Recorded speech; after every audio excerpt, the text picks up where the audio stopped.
with KEM Top Talk, and I'm sitting here with Denise, who is Bobby Mackey's wife, and I am in the famous Bobby Mackey's music world, which is so amazing. I will be sharing still shots with you of this room, and I'm so happy to have Denise here with me. Denise, let's start off from the beginning when Bobby came into this establishment. What vision did he share with you, how he saw what Bobby Mackey's music world would be like? Well, when he was, he first came into the building in 1978, early spring of 78, and he immediately came in and could visualize what he wanted to do with the building. He pretty much wanted to leave it as original as he could. He did make some changes, move some things around a little bit just to accommodate his type of crowd better. But yeah, he knew when he saw the place that he wanted to be here and he wanted to do this. Now, talk to me a little bit about the music and what... It's okay. When I edited, who was that came in? That's my godson. He came in to get ice. Oh, okay. So 4, 3, 2, 1. So, what was his ideal about the honky tonk music? What was his visualization of it, like especially when it came down to the music, and how important that was for him? Yeah, his traditional country roots are very important to Bobby. The first voice he remembers recognizing on the radio was Hank Williams Sr. And his daddy, Bobby grew up in Concord, Kentucky. And his daddy owned and operated the local grocery store there, and had an old Wurlitzer jukebox in the store, which we still have in our basement, actually. Wow! And people would put nickels. It was nickels at that time. Nickels in the jukebox, and Bobby would sing to it. And his first hero was Hank Williams Sr. Wow. Bobby actually, when Bobby was 4 years old, he won his first talent contest singing Your Cheating Heart by Hank Williams Sr. Wow. So that was his first hero, and then later in the years, Bobby has always told me he's just always knew that he wanted to perform. He wanted to sing. His mother was very influential with him. She taught him how to play guitar, a few chords on the guitar. Oh, I did not know that. Yeah. And she, of course, took him to all of his shows and talent contests. And actually, his mother is still living. She's 100 years old. She turned 100 on June 10th of this year. Yep. And still lives in the house that Bobby was born in. Yep, up in Concord. Yeah. She's amazing. She's absolutely amazing. Wow. So it's truly is a blessing that we still have her. Yeah. That's amazing to just know, and for his mom to be such a positive influence. Like she knew what he wanted to do. She helped him aspire that. When you think about country music today, in comparison to what Bobby Mackey plays here, what do you think about that mainstream country music? Is it distorted? Is it taking away from what true country music is? Yeah, I believe so. I grew up with a mother who sang, not publicly, but at home, and she would sing me and my brother to sleep every night with Marty Robbins songs. Wow. And I to this day, I think that's why I love Marty Robbins. And I've told Bobby that story. He thinks that's a neat story. But yeah, Bobby has always been very true to his roots. And today's music, it's just, I don't know, not to offend anyone, right, but I don't consider it country. I consider it pop. And Bobby and I have talked about this several times, that, Merle Haggard, George Jones, Buck Owens, when you heard one of their songs on the radio, you knew who it was. Oh, that's Buck Owens. Oh, that's George Jones. There was no guessing. You knew who it was by the way they sounded, by their performance. Nowadays, I can't tell them apart. Yeah. They all sound the same to me. Yeah. What about Blake Shelton? I mean, he seems to be like the big country star in The Voice. He represents the people who want to sing I can't country tell you anything music. he sings. I have no clue what he sings. Yeah, neither don't. can I. And it's weird because it feels like the music is just being meshed together. It is. One of the problems with today's country music is you can't even hear the singer. The singer is kind of like just overrun by the music itself. Right. So they're just the singer is kind of like an afterthought, which is a shame because, you go back to traditional country, and Bobby's very adamant about this with his singing. Traditional country, you could understand every word. The singer was out. The singer was the main focus, the main attraction, and the music itself was just kind of in the background. Right. Do you feel that the sense what country music represented was telling a story? Absolutely. Almost like when the blues music came out. Yes. It was a story being told that people could relate to. Absolutely. You could feel it inside when the person sang because you related to everything that they were saying. Yes, absolutely. Yes. And Bobby, when Bobby writes, Bobby does a lot of writing of his own music. And when he writes, he always tells me you got to have a beginning, a middle, and an end in a song. It's got to flow like a story. Exactly. Yeah. Exactly. Which I feel is important. When he started this club, did he or does he every day find fulfillment because he's playing what he wants to play? Absolutely. And he's reaching out to people who truly enjoy this type of country music. Yes.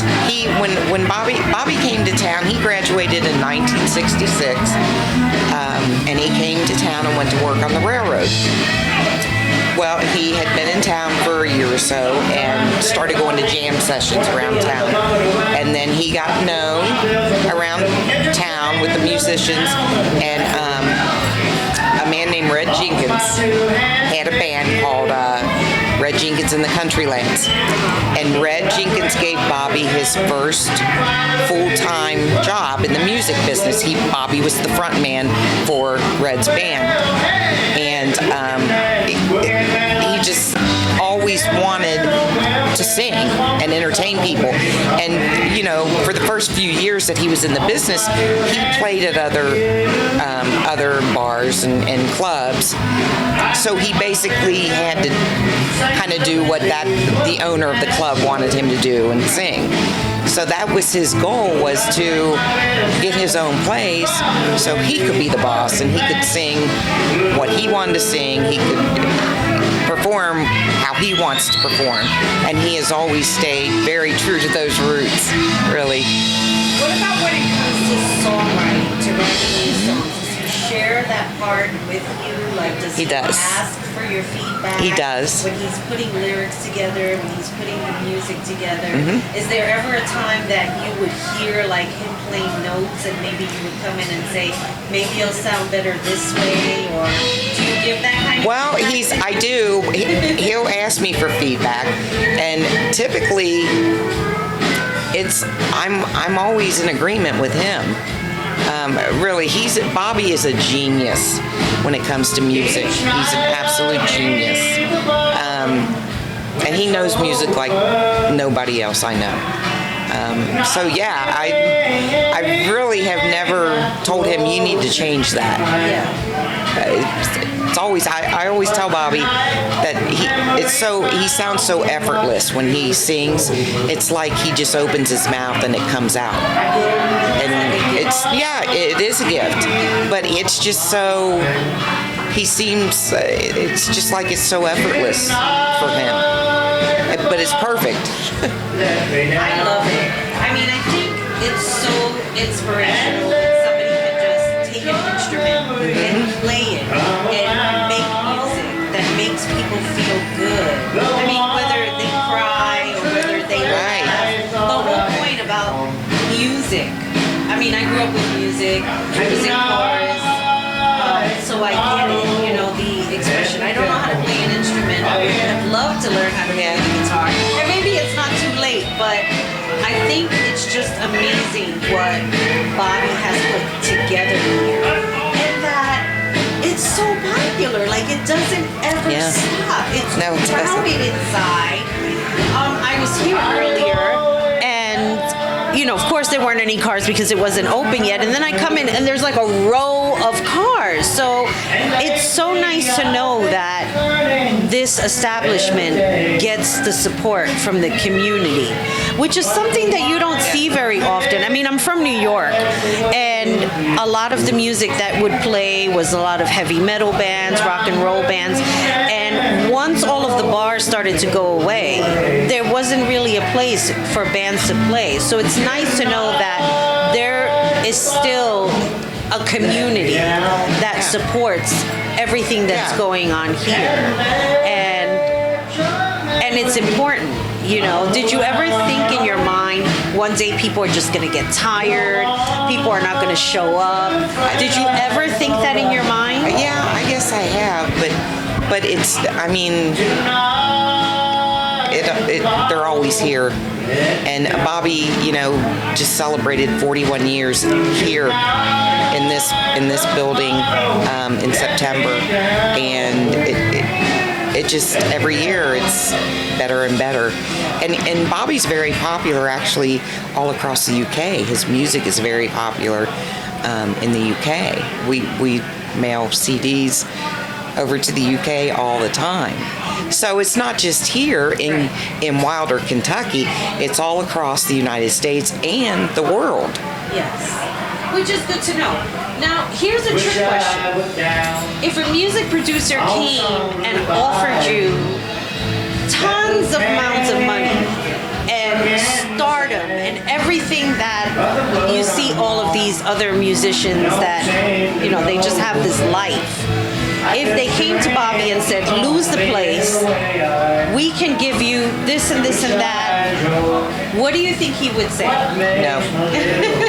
Honestly, I honestly believe he wouldn't take it. This is his emporium. This is a good friend of ours, Tom Winkler. He's a DJ, local DJ, and Tom always said this is a house that Bobby Mackey built, and it truly is. He built it from the ground up.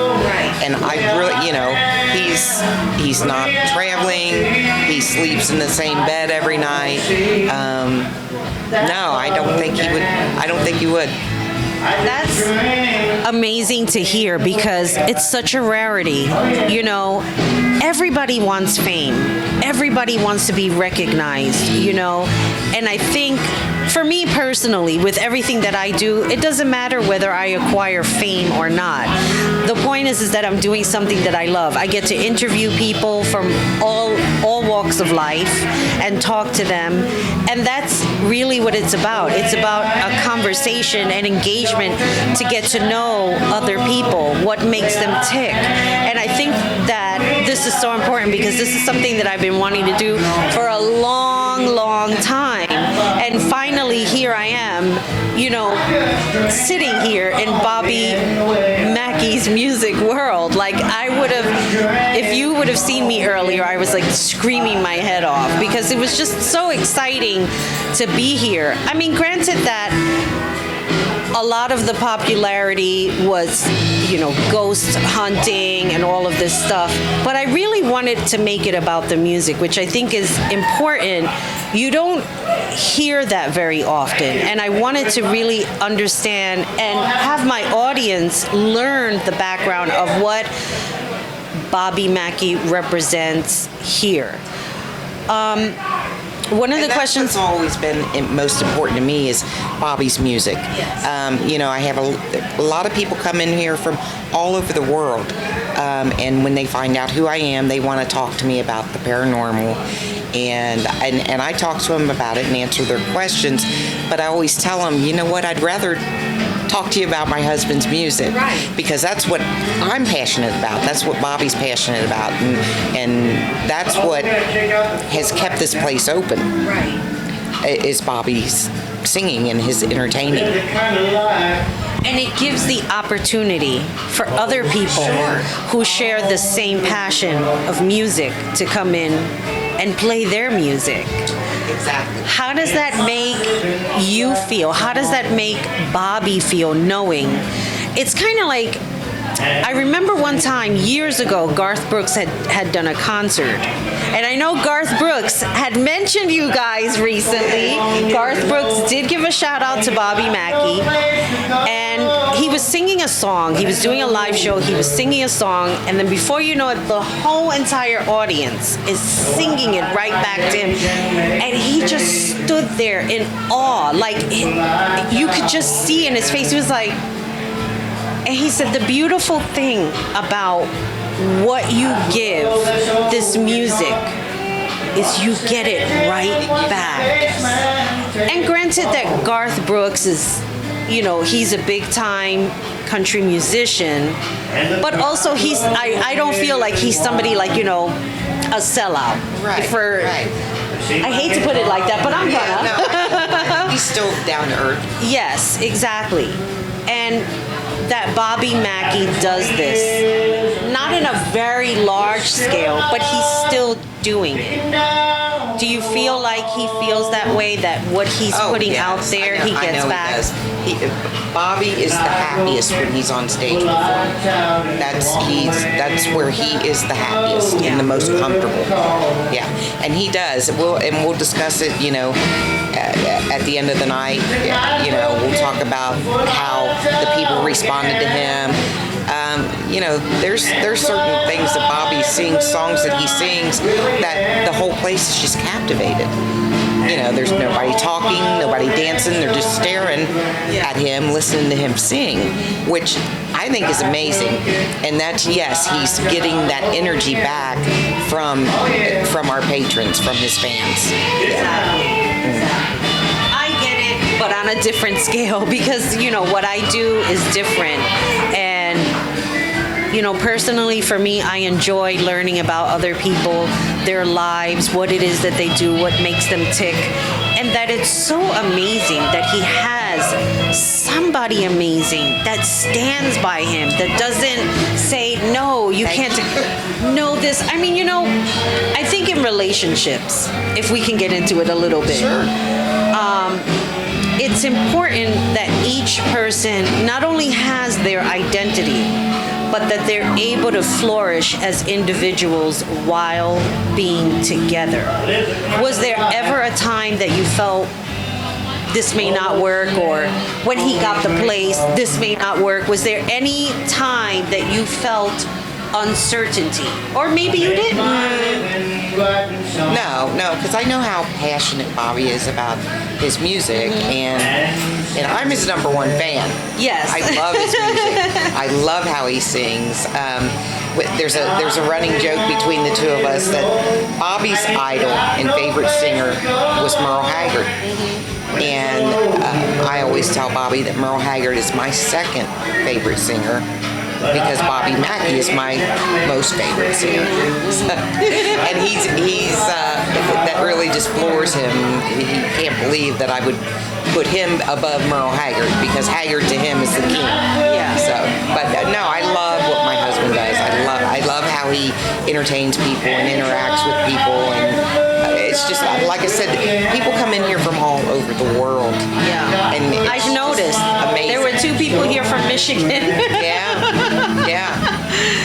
I'm like, wow, I think I just amazed the guy out there because he said something about the jacket I was wearing earlier. I said I got it in the Bronx, and his face just, I thought he was going to land on the floor after I said that, because you do meet everyone from all walks of life here. I'm visiting from Arizona, and I can't believe, the people here are so super friendly and so sweet and so nice. And I'm like, I definitely got to come back. So, yeah. Absolutely. Well, I don't know what that noise was. That was our ice machine. Ice was dropping into the ice machine. It's just kind of like, yes, the obvious. Yes, we have heard about Bobby Mackey's Music World. So, of course, every little noise, I'm like, what's that? But it's all about the music in this interview. And I want to thank Denise for speaking with me at the last minute. Unfortunately, Bobby became ill, and of course, we wish him positive vibes more because I know he would have loved to have been here. But health first, right? Yes. And he never misses.